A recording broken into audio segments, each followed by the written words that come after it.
Now, Kerala has some of the best social indices, but this one is certainly a dubious distinction. In the last 3 years, between 2010 and 2012, it has topped the list of state for cases booked for transmission of pornographic material and obscene publication. In fact, Karnataka is third on the list, and between the two, they have ensured that South India contributes 43% of those cases in the country.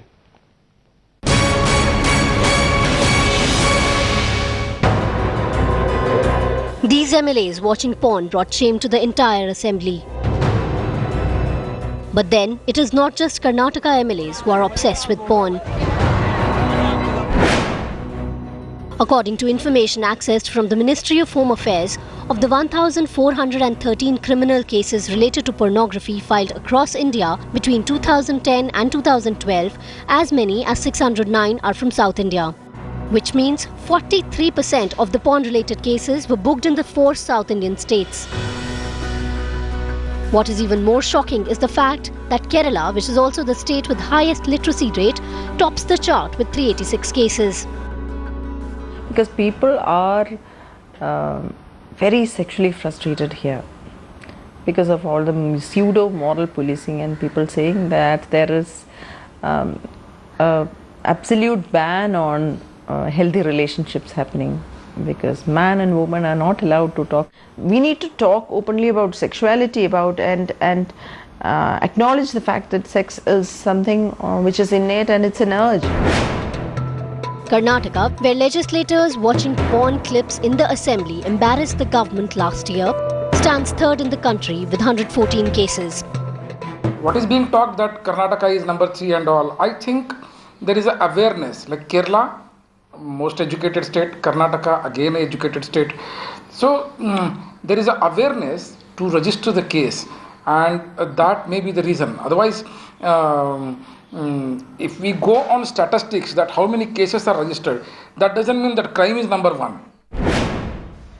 As per Section 67 of IT Act, obscenity is an offence when it is published or transmitted or caused to be published in any electronic form.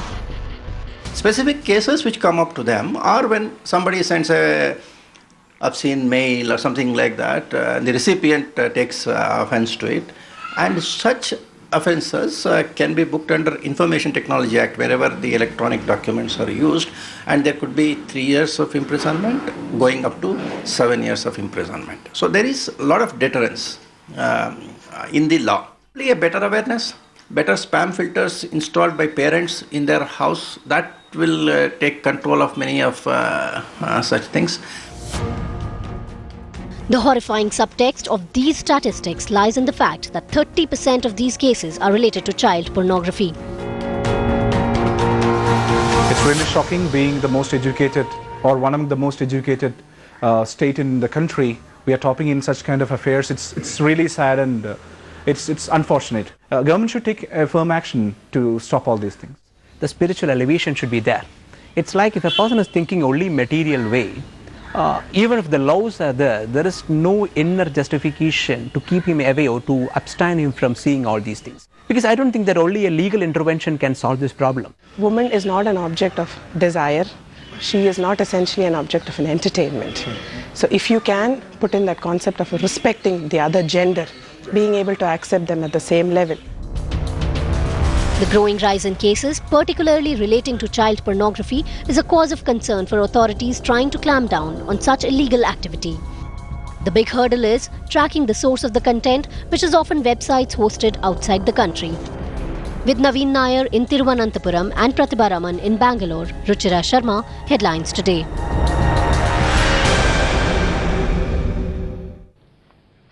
Joining me now from Thiruvananthapuram is social activist Rahul Ishwar. Rahul, Kerala topping the list with 386 cases between 2010 and 2012.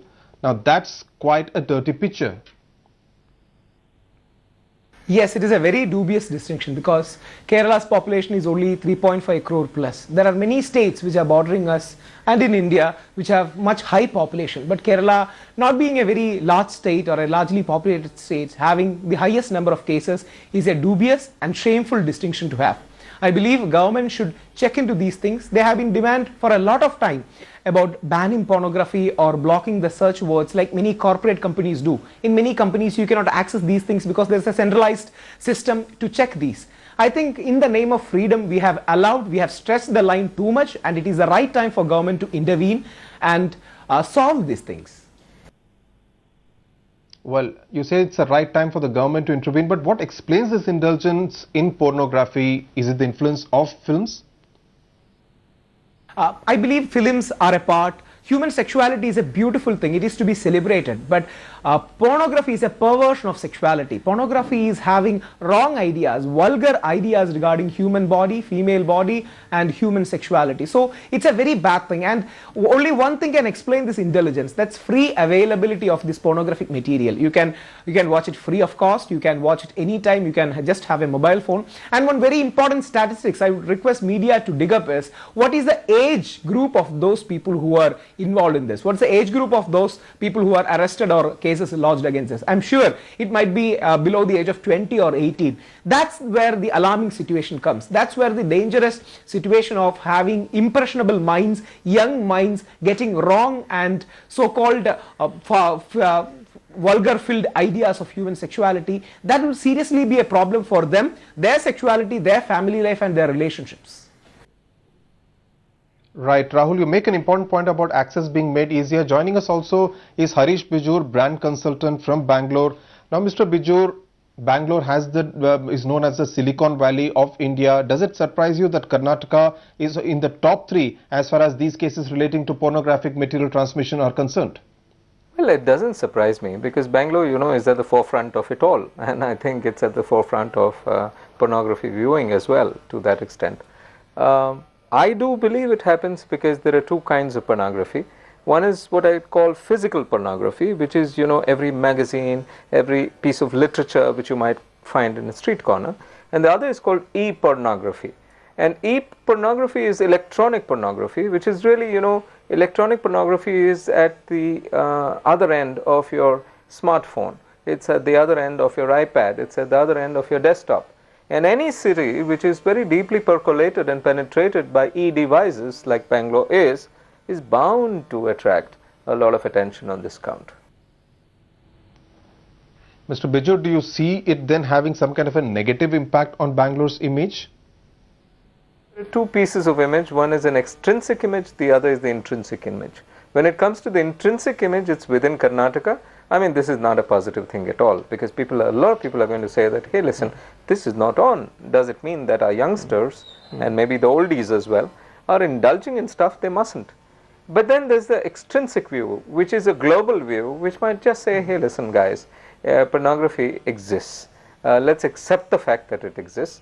Let's accept the fact that people eat pornography, drink pornography, dream pornography, so let them be. So I think, extrinsically, brand Bangalore is not going to suffer, but intrinsically, we are going to be passing value judgments on people who eat pornography. Right. Mr. Bijur, we are also joined by Dr. Narayan Reddy, sexologist from Chennai.